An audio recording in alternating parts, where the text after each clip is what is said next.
नमस्ते साथियों, कैसे हैं आप लोग। आशा करता हूं कि आप लोग ठीक तरह से होंगे और अपना अध्ययन ठीक तरह से कर रहे होंगे। भारतीय इतिहास की यात्रा का यह 96वां व्याख्यान है और इसके अंतर्गत हम मार्ले मिंटो सुधार के बारे में अध्ययन करेंगे। यहाँ पर हम देख सकते हैं कि 1857 की जब क्रांति होती है तो उसके बाद धीरे धीरे जो भी यहाँ की गतिविधियाँ होती हैं वह ब्रिटिश विरोधी हो जाती हैं और ब्रिटिश सरकार द्वारा भारतीय लोगों के बीच असमंजस को दूर करने के लिए अतः सामंजस्य स्थापित करने के लिए सीधा जो भारत का शासन होता है वह ब्रिटेन की महारानी के हाथ में चला जाता है। अतः जो यहाँ पर कंपनियाँ रूल्स कर रही थीं अब वह कंपनियों के स्थान पर सीधी सरकार द्वारा यहाँ पर रूल्स किया जाता है और इसी के चलते भारत में निरंतर इनके द्वारा जो भी निरंकुश गतिविधियाँ चलाई जा रही थीं और जिसके प्रति भारतीयों द्वारा जो भी विरोध निकल कर आते जाते थे उनको दबाने के लिए, उनकी क्षतिपूर्ति के लिए बार बार यह सुधार लाए जाते थे और यही सुधार अंत में हम देख सकते हैं कि 1947 तक संविधान के निर्माण के कारण बनते हैं। जो भी नियम यहाँ पर लागू होते गए वह संविधान के का एक हिस्सा बनते गए और यहाँ पर हम देख सकते हैं कि बार बार जो संशोधन आए उनके बारे में हमने अध्ययन भी किया और हिस्ट्री के लिहाज से जितना भी हमारे लिए आवश्यक है उनको हमने इतिहास के इस जो भी हमारी सीरीज़ चल रही है, जो भी 96 व्याख्यान है, उनमें हमने उसको इंक्लूड करने का प्रयास किया है। लेकिन इसके अलावा 1909, 1919 तथा 1935 के जो अधिनियम हैं बहुत ही प्रमुख है, क्योंकि इन तीन अधिनियमों में प्रमुख रूप से ऐसे नियमों को जोड़ा गया जो कि भारतीय संविधान में बहुत ही प्रमुख होते हैं और इनसे संबंधित प्रश्नों को पूछा जाता है, क्योंकि इनके द्वारा जो भी खाका यहाँ पर तैयार किया गया उन्हीं खाके के द्वारा 1935 का भारत शासन अधिनियम पारित किया गया और जो 1935 का भारत शासन अधिनियम था, आज का जो हमारा संविधान बना हुआ है उसका 70% हिस्सा उसी से निकल कर आता है। इसीलिए यह व्याख्यान जो 3 व्याख्यान है बहुत ही महत्वपूर्ण हो जाते हैं, दोनों दृष्टि से, भारतीय इतिहास की दृष्टि से और भारतीय इतिहास की दृष्टि से भी।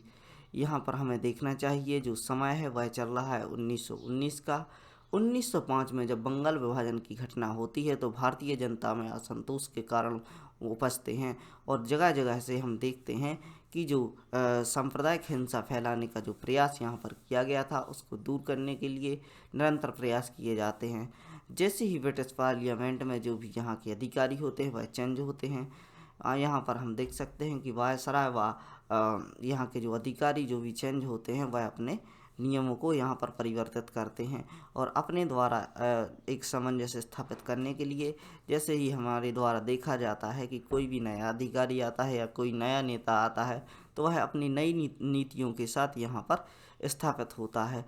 कहीं भी हम देख सकते हैं कि जैसे कि कोई भी सरकार चेंज होती है तो शुरुआत में अपने ऐसे नियमों यानी जो मैनिफेस्टो होता है, घोषणा पत्र होता है, उसके द्वारा जनता में एक विश्वास, एक ट्रस्ट स्थापित करने का प्रयास किया जाता है। और यह जो समय है 1919 का, यानी भारत में प्रत्येक 10 वर्ष में कुछ सुधार लाए जाने थे। यानी यहाँ से हम देख सकते हैं कि जो 1919, 1909, 1919 उसके बाद 1927 में जो यहाँ पर अधिनियम लाए जाते हैं, 27 में थोड़ा सा असंतोष होता है क्योंकि यहाँ पर ब्रिटिश पार्लियामेंट के सदस्य सारे हुआ करते थे, जिसे साइमन कमीशन के नाम से जाना जाता है। उसके बारे में हमने अध्ययन किया, लेकिन आज के व्याख्यान में हम 1919 के बारे में चर्चा कर रहे हैं और इसी को लेकर हम चलेंगे और इससे संबंधित, हिस्ट्री से संबंधित जो भी प्रश्न हैं उनको सॉल्व करने का प्रयास करेंगे कि इस समय से क्या क्या बातें हैं जो ये आपको याद रखनी चाहिए, क्या क्या बातें हैं जो आपसे पूछ ली जाती हैं। आइए देखते हैं आज के व्याख्यान में क्या है। मार्ले मिंटो सुधार, यानी ब्रिटिश गवर्नर यहाँ पर मार्ले तथा वायसराय मिंटो हुआ करते थे और इनके द्वारा जो सुधार लाए गए 1909 में, उनको हम पढ़ने का प्रयास करते हैं। भारत परिषद अधिनियम 1909 में, भारत परिषद अधिनियम में भारतीय जनता की अपेक्षाओं को नकारा गया, यानी जो भी यहाँ पर सुधार लाए जाने थे 1906 के द्वारा, जो यहाँ पर 1905 और 6 के समय पर जो बंगाल विभाजन की घटना उपजी थी उसमें जो भी यहाँ पर सुधार लाए जाने थे, जो भी भारतीय जनता की अपेक्षाएं हुआ करती थी, उन अपेक्षाओं को पूरा नहीं फुलफिल नहीं किया जाता, अतः इसे नकारा जाता है। इसके साथ ही भारतीयों की स्थिति निरंतर प्राकृतिक आपदाओं एवं महामारियों से खराब होती है। एक ओर तो हम देख सकते हैं कि ब्रिटिश शासन के द्वारा जो भी नियम एवं कानून बनाए जा रहे थे उनके चलते भारतीय जनता परेशान थी, और दूसरी ओर प्राकृतिक आपदाओं ने भी यहाँ पर अपना घेरा बनाया हुआ था। प्राकृतिक आपदाओं के चलते भारतीय जनता परेशान थी। और देखते हैं, इसी दौरान कर्जन द्वारा अपनाई गई निरंकुश नीतियों ने भारतीयों को अधिक असंतुष्ट कर दिया। लॉर्ड कर्जन द्वारा यहाँ पर जो अनैतिक गतिविधियाँ की जाती हैं जिनके बारे में हम अध्ययन कर चुके हैं, और जब हम इसमें पॉलिटी में अध्ययन करेंगे लॉर्ड कर्जन के द्वारा किए हुए कार्य, उनके बारे में विस्तृत वर्णन करेंगे। लेकिन यहाँ पर हमें समझना चाहिए कि लॉर्ड कर्जन के द्वारा जो भी गतिविधियाँ की जाती हैं उससे भारतीय जनता असंतुष्ट हो जाती है। इसी परिस्थिति में कांग्रेस में उग्रपंथियों का जन्म होता है। यानी यहाँ से हम देख सकते हैं कि 1909 से लेकर 1930 तक हम देख सकते हैं कि जैसे कि भगत सिंह हैं, चंद्रशेखर आज़ाद हैं, एवं कांग्रेस से ही कुछ नेता ऐसे निकल कर आते हैं जो उग्रपंथी यानी उग्र विचारधारा के होते हैं। तो यहाँ से उग्रपंथियों का उदय होता है, जिन्होंने भिक्षावृत्ति त्याग कर आंदोलनों के माध्यम से अपनी मांगों को पूर्ण करने का मार्ग चुना।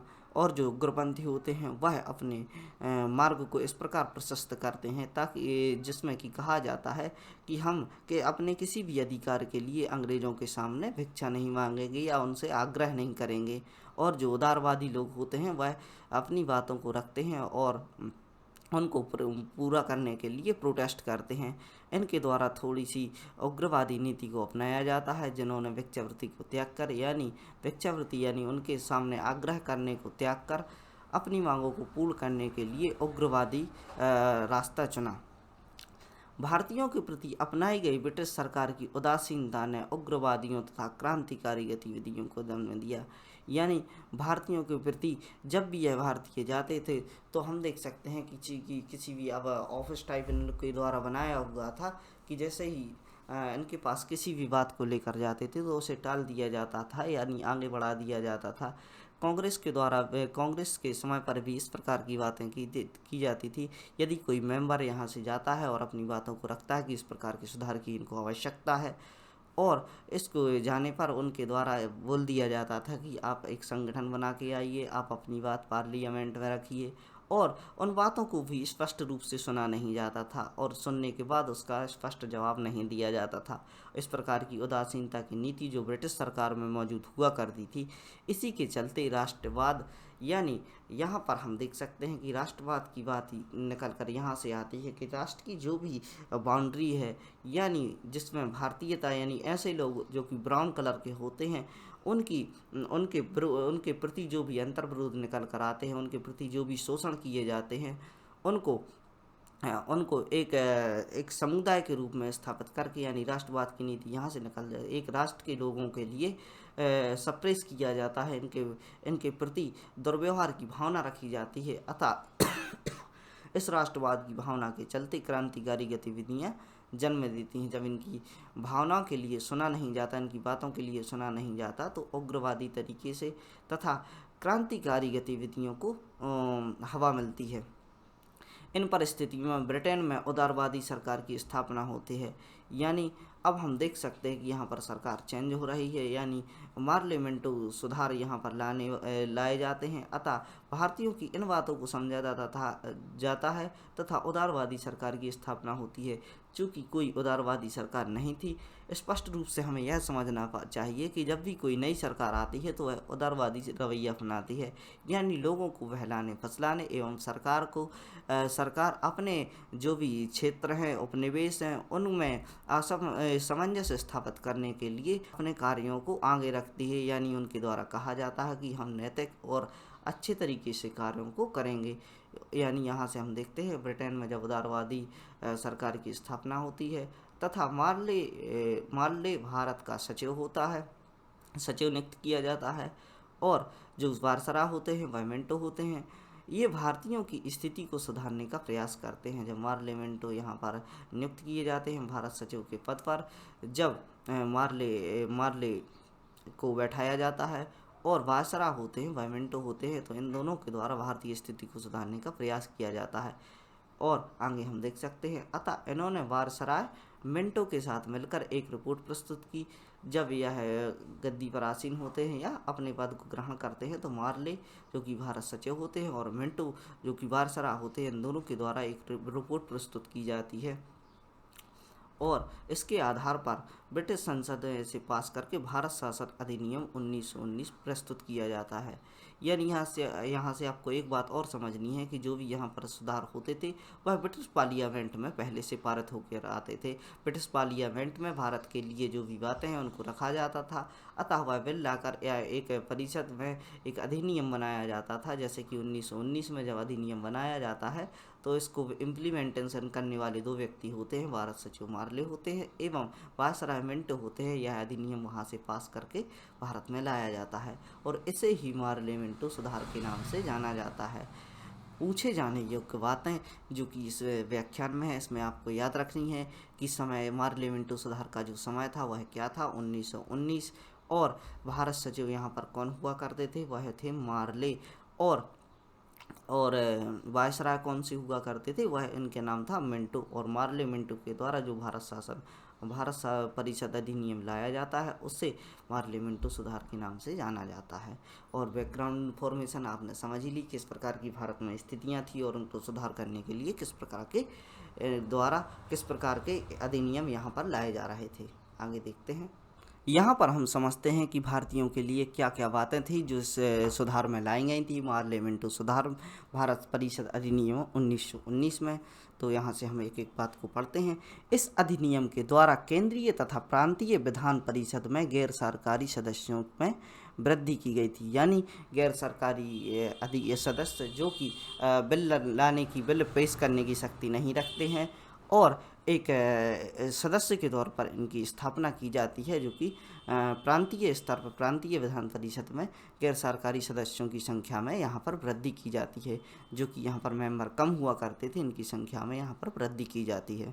इस अधिनियम में एक पद्धति पृथक निर्वाचन पद्धति या सांप्रदायिक निर्वाचन पद्धति का सूत्रपात किया जाता है, जो कि एक नकारात्मक कदम होता है भारतीयों के लिए। पहले यहाँ पर हम देख सकते हैं कि 1905 और 6 के समय में ही जब बंगाल का विभाजन किया जाता है तो सांप्रदायिक तौर पर भारत को तोड़ने का प्रयास यहाँ पर किया जाता है। और इसके बाद जब मार्ले मिंटो सुधार आता है 1909 में, तो यहाँ पर भी सांप्रदायिक निर्वाचन पद्धति यानी कम्युनल अवार्ड की बात की जाती है, यानी पृथक जाति के लिए पृथक निर्वाचन की बात यहाँ पर की जाती है। आज हम देख सकते हैं कि भारत के विभिन्न नेताओं द्वारा सौहार्दपूर्ण वातावरण स्थापित करने की बात नहीं की जाती है। कानूनी रूप से किसी भी समस्या का हल करने का प्रयास नहीं किया जा रहा। वर्तमान में हम देख सकते हैं कि बुलडोजर से निकलकर जो कंट्रोवर्सी निकल कर आती है, नेताओं द्वारा खुले तौर पर इसका विरोध किया जाता है। सामने से कहा जाता है कि जो भी इलीगल चीज़ें हैं उनको हटाने का प्रयास किया जाएगा। उनके द्वारा इस प्रकार की बातें नहीं की जाती हैं कि किसी भी प्रकार का जो भी यहाँ पर अनैतिक गतिविधियाँ चल रही हैं उनको संवैधानिक तरीके से उनको हटाने का प्रयास किया जाएगा। अपनी राजनीति की रोटियां सेकने के लिए इस प्रकार के कार्य यहाँ पर किए जाते हैं। तो इसी प्रकार से हम देख सकते हैं कि जो सांप्रदायिकता है उसको बढ़ावा देने का प्रयास ब्रिटिश सरकार के द्वारा ही किया जा सका, ताकि वह जनता को बरगला सकें। और इस प्रकार के कार्य भी आज के समय पर किए जा रहे हैं। यानी यहाँ पर यह भी नहीं समझा जाता है कि कोई कोर्ट भी है, कोई लॉ भी है।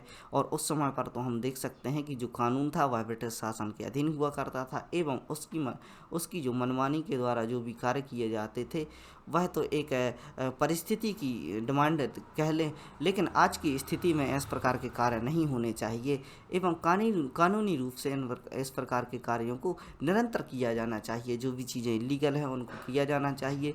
किसी भी जाति से जब यह विरोध निकल कर आते हैं तो उसका सहारा कानूनी रूप से नहीं लिया जाना चाहिए, चूँकि जो चीज़ इलीगल है उसको स्पष्ट रूप से समाप्त किया जाना चाहिए। आगे देखते हैं।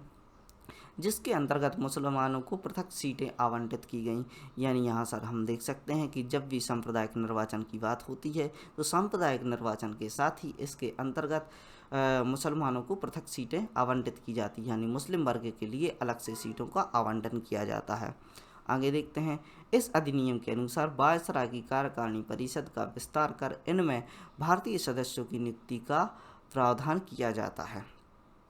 यहाँ पर हम देख सकते हैं कि इस अधिनियम में जब वारसराय की कार्यकारिणी परिषद होती है, वारसराय की कार्यकारिणी परिषद यानी आज का हम देखें तो कैबिनेट मंत्री यानी मिनिस्ट्री, यानी जहाँ पर इनको स्पष्ट रूप से लॉ बनाने की पावर्स होती है, तो ब्रिटिश वारसराय की कार्यकारिणी परिषद का विस्तार किया जाता है जिसमें भारतीय सदस्यों की नियुक्ति की जाती है।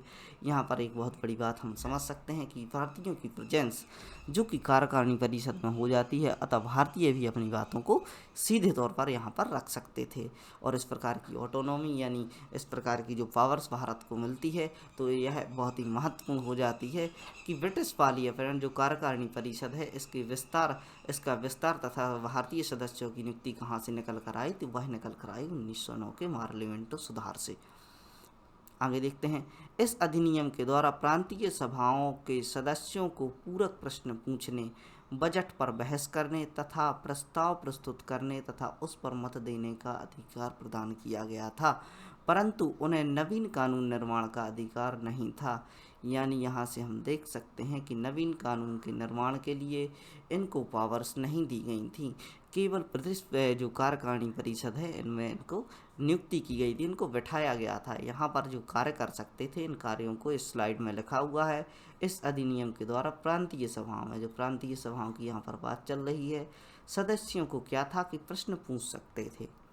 एक बार आपने हाथ खड़ा कर दिया और अपने प्रश्नों को, जहाँ भी लॉ बन रहे हैं, जो भी कानून बन रहे हैं, उन पर प्रश्न पूछने का अधिकार था। यानी आप यहाँ पर डैम बना रहे हो तो क्यों बना रहे हो, कैसे बना रहे हो, क्या लागत है, और इस पर प्रश्न पूछने का और इनके लिए अधिकार था। लेकिन यहाँ से हम देख सकते हैं कि ब्रिटिश सरकार को कोई भी ऐसी बाउंडेशन नहीं थी कि आपके द्वारा प्रश्न पूछे जाने पर उसका जवाब देना ही है। और आगे देख सकते हैं, बजट पर बहस करने तथा नए प्रस्ताव प्रस्तुत करने का अधिकार था। यानी जो भी बजट निकल कर आता है कि भारत के इस क्षेत्र के लिए यह कार्य किया जाना चाहिए। यानी यहाँ से हम देख सकते हैं कि जब 100 रुपये, मान लो एक आइकॉनिक तौर पर हम यहाँ पर देख सकते हैं कि 100 रुपये भारत के जो भी क्षेत्र के लिए आवंटित किए जाते हैं, जो बजट निकल कर आता है, तो इसमें से वो बोल दें कि इसका 30% हिस्सा हमारे लिए रेल के लिए खर्च करना है, 20% हिस्सा वेलफेयर स्कीम के लिए खर्च करना है और 50% हिस्सा जो कि और भी जो भी कार्य किए जा रहे हैं, जो कि यहाँ पर ब्रिटिश हित के लिए जो भी कार्य किए जा रहे हैं, तो इनके द्वारा यह जो यहाँ पर बहस की जाती थी कि यह जो खर्चा है इसको बढ़ाया जाना चाहिए, यानी वेलफेयर के लिए और भी स्कीम्स को लाना चाहिए। यानी यहाँ से हम देख सकते हैं कि इनको बजट पर बहस करने का भी अधिकार हुआ करता था और प्रस्ताव को प्रस्तुत करने यानी अपनी बातों को रखने का भी यहाँ पर अधिकार था। मत देने का अधिकार था, यानी वह वोटिंग भी कर सकते थे अपना। यहाँ से हम देख सकते हैं कि जब भी पार्लियामेंट में कोई बिल लाया जाता है तो उस पर वोटिंग करने का जो भी सदस्य होते हैं उनको अधिकार होता है, वह उस बिल के लिए नकार भी सकते हैं, उसके हित में भी वोट दे सकते हैं। तो इस प्रकार के अधिकार यहाँ से निकल कर आते हैं, परंतु उन्हें नवीन कानून का निर्माण का अधिकार नहीं था। एक प्रमुख बात जो यहाँ से निकल कर आती है कि 1919 के अधिनियम में कानून निर्माण के लिए यानी बिल पेश करने का अधिकार, इनको कानून निर्माण का अधिकार था, तो यहाँ पर नहीं था। यदि आपको जो कि मल्टीपल चॉइस क्वेश्चन आते हैं तो उनसे इस प्रकार के प्रश्न पूछ लिए जाते हैं, जो कि अगर यदि आप इतिहास का गहन अध्ययन कर रहे हैं तो यानी छोटी छोटी सी बातों को आपको यहाँ से याद रखना है। पार्लियामेंटो न तो उदारवादियों और उग्रवादियों को ही नहीं बल्कि अधिनियम द्वारा संसदीय प्रणाली की स्थापना के प्रयास में वृद्धि की गई। यानी यहाँ से हम देख सकते हैं कि जो हमने अंतर विरोधों की बात की, जो भारतीय क्षेत्र के विरोध, पार्लियामेंटो जब सुधार आता है इन्होंने न केवल उदारवादियों के हित को समझा, उग्रपंथियों की हित को समझा, बल्कि अधिनियम द्वारा संसदीय प्रणाली की स्थापना के प्रयास में भी वृद्धि की। यानी यहाँ से हमने स्पष्ट रूप से समझा कि जो संसदीय कार्यवाही है, संसदीय प्रणाली है, इसकी स्थापना के प्रयास में वृद्धि हुई। और यहाँ से हम जो भी ये बात समझ रहे हैं, यह जो आगे जो सुधार आने वाले हैं पार्लियामेंटों के बाद, माउंटेंगू चेम्सफोर्ड सुधार आएंगे, भारत शासन अधिनियम 1935 आएगा, उसमें भी इसकी झलक देख सकती है। यानी यह एक बार जो चीज़ बन जाती है, यानी हम देख सकते हैं कि किसी भी चीज़ का एवोल्यूशन होता है। यदि फ़ोन का एवोल्यूशन होता है तो यहाँ पर हम देख सकते हैं कि जो खटके वाला फ़ोन था, यहाँ से हम देख सकते हैं कि उसमें एक स्क्रीन हुआ करती थी और बटन हुआ करते थे। और जो नया वाला जो फ़ोन निकल कर आया जो कि टच स्क्रीन होता है, तो उसमें सुधार तो किए गए, परंतु यहाँ पर हम इसकी झलक देख सकते हैं। यानी जब हम कीबोर्ड का बटन प्रेस करते हैं तो यहाँ पर कीबोर्ड निकल कर आ जाते हैं और जो स्क्रीन है उसकी स्क्रीन में वृद्धि की गई। यानी जो लेटेस्ट चीज़ आती है उसमें उसमें किसी न किसी प्रकार से पुरानी चीज़ों को सीख कर भी बनाया जाता है। अतः 1919 और 1909 के जो अधिनियम थे उनको एवॉल्व करके, यानी नए नए जो सुधार निकल कर आए वह इनका ही प्रतिरूप है। अतः अध्ययन की दृष्टि से हमें इसी प्रकार के प्रश्न पूछ लिए जाते हैं कि यह जो चीज़ें हैं कहाँ से प्रारंभ हुई और कहाँ से इनका खाका तैयार हुआ। आपको आसान भाषा में इन चीज़ों को समझना है और उत्तर देने में आप बहुत ही सहज फील करेंगे जब भी आप एग्ज़ाम हॉल में बैठेंगे। परंतु यह जो भी यहाँ पर हम देख सकते हैं कि संसदीय प्रणाली की तथा स्थापना तथा प्रयास किए गए, परंतु यह सांकेतिक थे क्योंकि समस्त शक्तियाँ अब भी ब्रिटिश सरकार के वायसराय के पास ही केंद्रित थीं। जैसे ही हम देख सकते हैं कि यह केवल एक जैसे हम कह सकते हैं कि यह जो सुधार लाए गए थे वह केवल एक गाजर का कार्य कर रहे थे। यानी गाजर पद्धति यहाँ से हम समझ सकते हैं कि जैसे कि एक गाजर होती है और इस किसी गधे को चलाना पड़ता है, तो गधे को अगर हम पीछे से धक्का देते हैं या उसको लाठी मारते हैं तो वह सीधे रूप से आगे नहीं बढ़ता, और यदि हम उसको गाजर दिखा देते हैं तो वह चलने लगता है। तो इसी प्रकार इन्होंने संसदीय प्रणाली की स्थापना तथा उसके विस्तार की बात तो की, लेकिन यह केवल इसलिए था ताकि यहाँ की व्यवस्थाएं चलती रहें। इनको एक गाजर दिखाई गई कि यह जो गधे हैं या फिर यह जो व्यवस्थाएं हैं यह आगे चलती रहें, लेकिन इनको ऑटोनॉमी नहीं दी गई, किसी भी ऐसे अधिकार नहीं दिए गए जो इनके लिए आवश्यक हो। परंतु यहाँ पर हम यह समझ सकते हैं कि अधिकार तो मिल चुके थे, लेकिन उसमें भारतीयों की प्रेजेंस नहीं थी, भारतीयों के लिए शक्तियाँ प्रदान नहीं की गई थी।